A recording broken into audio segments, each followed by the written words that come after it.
Ayun, good morning mga boss. Magandang araw. Okay? So mag-vlog lang ako ng medyo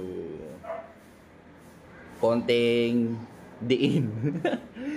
In response doon sa vlog ko na about sa dipstick, kaya yung pag-change oil ng 1,000 kilometers, no?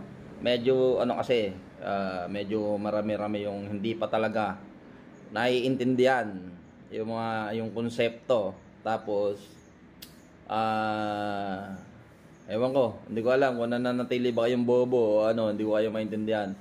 Pero dapat, bago kayo rumibat, bago kayo mag-comment, mag-search muna kayo, or at least meron man lang kayong stock knowledge about doon sa topic at saka doon sa mga pinaglalaban nyo. Gaya nito, example, nakikita nyo, nakalagay dito.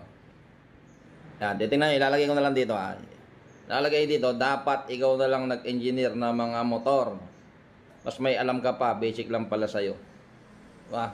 Tignan nyo, nasabi.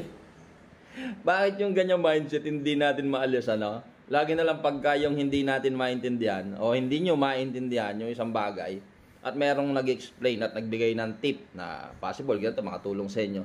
Yan agad yung banat. Mas marunong ka pa sa engineer.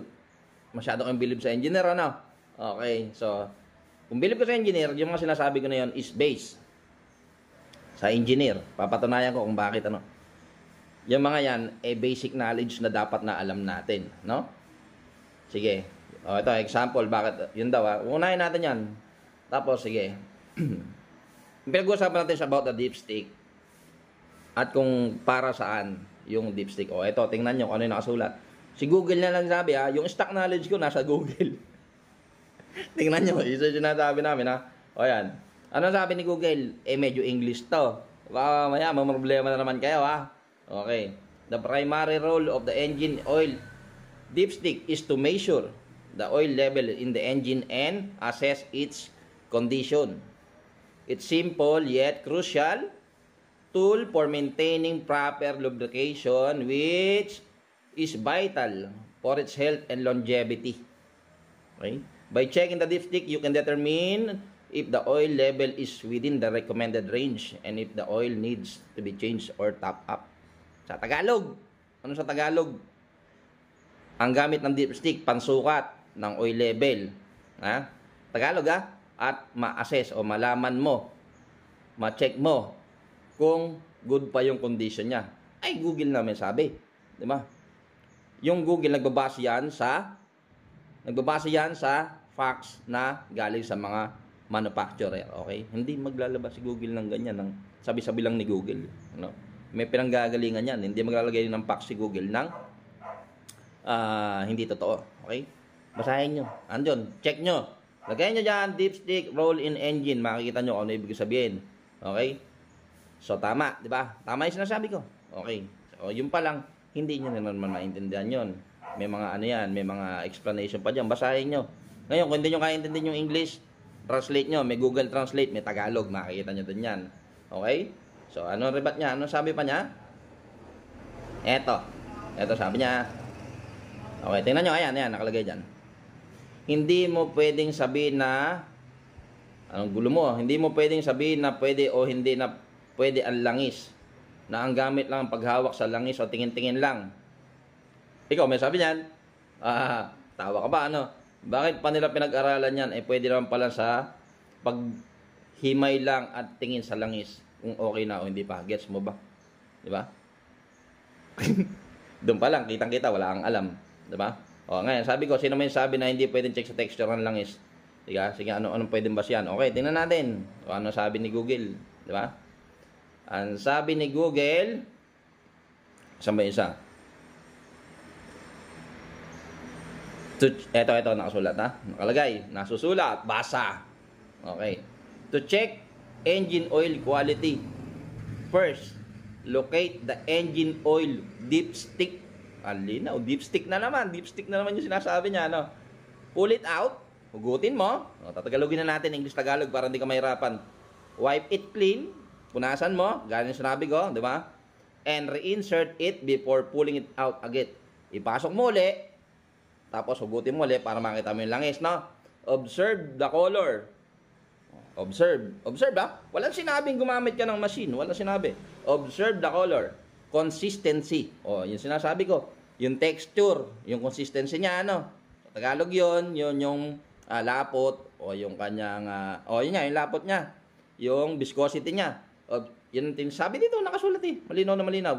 And presence of any particles on the dipstick. O, nasabi ko, pag meron yung magaspang, yung presence ng mga, kung ano-anong nakalagay dyan, yun yung sinasabi ko. Yun din yung sabi ni Google. Excuse me. Hindi yung sabi ni Google, ha? O, linaw, ha? Ako pag nagbablog po ako, hindi ako nag-e-edit. Hindi ako nagbabasa-basa kung ano. Stock knowledge, yung sinasabi ko. Hindi ako nagpuputol-putol ng video. Dire-diretso to. Ayan, o. Fresh oil is typically a light amber color. Di ba? Sinabi na ko na itsura ng langis. O, magtatanga-tangahan ka pa rin ba? Na hindi mo pwede sabihin na ititingnan mo lang langis eh. Alam mo na yung quality. Nakasulat na, linaw. Oh. While used oil may darken or even become black as it degrades. Oh. Ano ba siyan? Di yung kulay, texture. Titingnan mo lang. Hindi mo kailangan ng kung ano-ano. Di ba? Ang linaw ng sinabi. Look for unusual odor. Inaamoy po nga eh. Sediments. Sediments yung mga particles, mga ribaba. Okay? Or change in viscosity. Ayun, ang linaw, di ba? Change in viscosity, ibig sabihin, yung lapot ng langis mo, nagbago ba o hindi? Na? Thickness, thickness, ang linaw. Change in viscosity, thickness. Yung lapot, yung tinitingnan doon, boss. Manual lang tinitingnan, mata, pakiramdam, pang-amoy. Ano? Use your 5 senses. Kung gamitin mo na yung pandinig mo, kung kaya mo pang gamitin, tikman mo yung langis. Kung tama pa yung lasa, pwede rin yun. Tapos, yan, which can indicate degraded oil. Diba? Ang sabi niya, yun ang magsasabi sa iyo na hindi na maganda yung quality ng langis mo. Degraded oil. Diba? Ay no, Google lang may sabi. So, hindi ko kayo maintindihan. Ano pa rin yung pinaglalaban nyo? Bago kasi kayo kumanadya sa comment section, tapos sabihin nyo na, bobo ko, ganyan. Okay, ito pa, isa pang facts. Okay? Ito pa. Ibigyan pa kita, para medyo masaya. Okay. Bakit ko sinasabi na hindi kailangan ng 1,000 kilometers? Na hindi kailangan ng 1,500, di ba? Kailangan mo muna i-check sa dipstick. Yun po ay tip. Tip na po sa inyo yun para makatipid kayo sa langis. Hindi lang basta makatipid, kundi yun yung tamang paraan talaga. No? Hindi yun magbabase kayo doon sa sinabi ng ganito, sinabi ni vlogger na ganito, 1,000 km mag-change oil na kayo. No? Hindi po yun. Bakit? Ayan, nakalagay dito, Google ulit. Ayan, check na.